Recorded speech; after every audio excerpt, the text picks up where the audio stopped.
Est-ce que c'est une bonne idée d'aller sur Legrand pour surfer sur la vague de l'électrification? C'est ce qu'on va regarder ensemble dans cette vidéo. Pensez à vous abonner à la chaîne et activer la cloche si ce n'est pas déjà fait.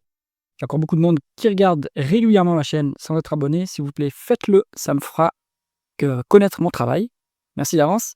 On commence tout de suite avec le cours de l'action. Finalement, on est sur une action qui a fait peut-être un x4 en 10 ans, ce qui est quand même pas mal. La publication de la semaine dernière a été très bien reçue. Hop, on a pris quand même bien 15% depuis la publication. Excellent, le marché a l'air d'apprécier l'entreprise. Allez, la croissance du chiffre d'affaires, en médiane, c'est 7,6%. Ça accélère. Donc le point bas a été atteint en mi-2024. Depuis, ça réaccélère à nouveau, donc excellent. On avait un trou d'air peut-être cyclique. Donc, forte croissance, 10,6% à juin 2025. Alors, pour le glissement annuel, je rappelle, méfiez-vous de ce que donne Coifin, puisque les boîtes françaises, malheureusement, elles ne publient pas leurs comptes de résultats en entier, enfin pas toutes. Et donc, du coup, de temps en temps, Coifin, il prend les résultats semestriels et divise par 2 pour le chiffre d'affaires. Ici, c'est pas le cas pour Legrand. Donc, je pense qu'ils publient régulièrement leurs comptes de résultats en entier. Donc, là, on a ici donc vraiment le profil de la croissance et ça réaccélère vraiment. 24 milliards d'acquisitions sur 10 ans, ce qui est quand même une bonne partie de la market cap. Donc, on est sur une boîte qui fait beaucoup de croissance externe maintenant. Donc, c'est normal. On était sur un secteur d'activité qui était mature. Donc, il n'y avait plus trop de croissance organique. Il fallait faire des acquisitions. Maintenant, je pense qu'avec le nouveau profil de croissance qui s'annonce, on va peut-être pouvoir faire plus de croissance organique et moins de croissance externe. Ça, il va falloir les surveiller. Allez, hop, les taux de marge relativement stables sur 10 ans. Donc, je pense que ça reste un marché compétitif, concurrentiel en français, pardon. Mais ils arrivent quand même à maintenir leur prix, ou alors en tout cas à baisser leurs coûts, comme il se doit. D'un point de vue marge, tout est stable. Le taux de marge d'EBITDA, lui également est stable, 22%, très bien. Taux de marge net à 13%. Est-ce qu'on dégage du free cash flow? Ouais, assez structurellement par rapport au bénéfice net. Mais je pense que là, on va regarder la dépense en capital après, mais je pense que peut-être que les free cash flow vont rebaisser un petit peu s'il y a à nouveau de la croissance organique. En effet, quand il y a de la croissance organique, il faut bien la financer. Et donc, si vous êtes rentable, vous la financez, vous l'autofinancez. Si vous n'êtes pas rentable, vous devez vous endetter. En tout cas, dans tous les cas, dans ces deux cas, vous devez faire de la dépense en capital. Et la dépense en capital, évidemment, ça fait baisser les free cash flow. Bon, donc ça, il va falloir le suivre. Mais en tout cas, au niveau marge, on est sur un business très qualitatif. Voilà, les taux de marge net est même en augmentation sur 10 ans. Donc, c'est plutôt agréable comme dossier là. Hop, la conversion des bénéfices nets en free cash flow. On a des free cash flow supérieurs aux bénéfices nets en cumulé sur 10 ans. On va les regarder. Le BFR, il est positif malheureusement. Ça, c'est moins bien. Donc ça s'est dégradé depuis 2021. On n'a jamais été BFR négatif. Donc je rappelle, quand on est BFR négatif, ça veut dire que les clients payent avant les fournisseurs et qu'on arrive aussi à bien gérer les stocks. Et donc, si les clients payent avant les fournisseurs, c'est-à-dire que vous n'avez pas besoin d'injecter d'argent dans les opérations pour faire tourner le business. Et donc, c'est une situation plutôt confortable. Ici, c'est pas le cas. Donc, Legrand doit injecter du cash pour faire tourner l'activité. Il faut mettre en regard ce BFR par rapport au chiffre d'affaires. On voit qu'on est sur du 750 millions, sur un chiffre d'affaires qui fait 9 milliards. C'est pas grand-chose. On est à moins de 10%. Donc, ça veut dire qu'on est bien positionné quand même dans la chaîne de valeur, qu'on arrive à relativement bien à ne pas faire déraper ce besoin en fonds de roulement.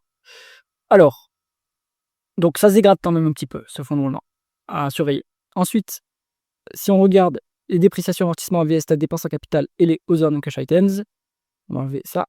On est sur à peu près une équivalence, enfin un peu plus de dépréciation amortissement, c'est-à-dire qu'on contracte un peu l'appareil productif, puisque en fait, les dépréciations amortissement, si on a des capex équivalents de dépréciation amortissement, ça veut dire qu'on est à peu près sur une équivalence, qu'on maintient l'appareil productif, qu'on renouvelle en fait, que ce sont des capex de maintenance trou. Par contre, on a du other non-cash items à 2,8 milliards, donc aucune idée de quoi il s'agit. Il faut aller voir dans les tableaux de flux de trésorerie. Et ça, c'est de la dépense non cash, donc normalement, ça fait monter les free cash flow. Et donc, là, vous avez l'explication de la différence entre les bénéfices nets et les free cash flow. Qu'est-ce qui se passe sur les quelques dernières années? Est-ce que c'est toujours le même profil ou pas? Pour l'instant, oui. Pour l'instant, on n'a pas de dépense en capital qui améliore, qui bouge fortement. Là, je vous mets ça en 12 mois, en 12 mois glissants. Donc non, ça a pas l'air de s'envoler non plus, cette dépense en capital, hein. Quoique, allez, légèrement, mais il faut mettre ça en regard aussi à l'évolution du chiffre d'affaires, hein. Donc bon, pour l'instant, pas d'énormes dépenses en capital, donc on va continuer, à avoir des free cash flow supérieurs au bénéfice net, je pense, et quitte à choisir entre les 2 pour être plus juste par rapport à la valorisation d'entreprise, et à mon avis, il vaut mieux préférer les free cash flow au bénéfice net. Allez, la rentabilité opérationnelle. Hop, on est sur une médiane de 10,3%. Plutôt pas mal, hein. C'est un métier qui est intensif en capital, donc on est sur une bonne rentabilité opérationnelle à ce niveau-là. On est à peu près à la médiane actuellement, donc ça s'améliore après s'être dégradé en 2024. Très bien, donc c'est supérieur à la croissance organique. Alors, c'est même supérieur à la croissance totale, mais ça, c'est pas très important. Non, c'est pas supérieur, enfin, c'est légèrement supérieur à la croissance totale, dans c'est équivalent. Par contre, il faut regarder la croissance organique, à quel niveau elle est. Et je pense qu'elle n'est pas très élevée, cette croissance organique, pour l'instant en tout cas. Donc, cette rentabilité est suffisante pour s'autofinancer. Allez, maintenant, l'endettement et le levier. Alors, on est sur une dette nette de 3 milliards quoi. Toujours pareil, hein, vérifier dans les publications le niveau de la dette hors loyer, parce que l'agrégateur ici nous publie la dette IFRS 16, c'est-à-dire que ça inclut les obligations locatives qui sont plutôt une dépense opérationnelle, hein. Il faut l'avoir en tête. Si on est à ce niveau-là, hors loyer, on est à 1,5 fois, ouais, allez, non, ouais, 1,5 fois d'EBITDA, donc c'est un niveau de levier qui est soutenable, hein, pas de problème là-dessus. On est quand même à 2,5 fois les free cash flow. Bon, c'est gérable, hein, cette tête, il n'y a pas de souci pour l'instant. Ensuite, est-ce qu'on est généreux avec l'actionnaire? Hop, on a donc 1,350 milliard free cash flow, ça on l'a déjà lu, et on a 576 millions de dividendes, qui est en augmentation assez régulière et même de plus en plus forte, hein, depuis 2022. Ça ne représente qu'un tiers, allez, un peu plus quand même. 40% de free cash flow, soutenable, sans problème. Pour l'instant, ça nous fait... et en plus, il y a des rachats d'actions. Donc, est-ce que ces actions sont annulées derrière? Peut-être, il faut aller regarder. Si elles ne sont pas annulées, bon, en fait, ce sont des actions qui sont achetées pour ensuite les verser aux salariés ou aux managers. Sinon, si elles sont annulées, c'est bien, ça augmente la rémunération de l'actionnaire. Donc, votre dividende, par contre, il n'est pas très, très élevé, hein. On est à 1,5%. 1,8%, on va dire, peut-être. Bon. Voilà. Pour l'instant, on n'est pas sur une histoire de rendement, on est sur une histoire de croissance encore. Il y a encore du potentiel. Après, ce dividende, il y a de la place pour augmenter. On n'est pas à la moitié des free cash flow, donc ça peut continuer quand même à monter tranquillement. Allez, en ce qui concerne la valorisation, hop, eh bien là, il n'y a pas de miracle. Sur la valorisation, on est quand même un peu surévalué. Alors, par rapport à l'historique, maintenant le profil de l'entreprise a changé, hein.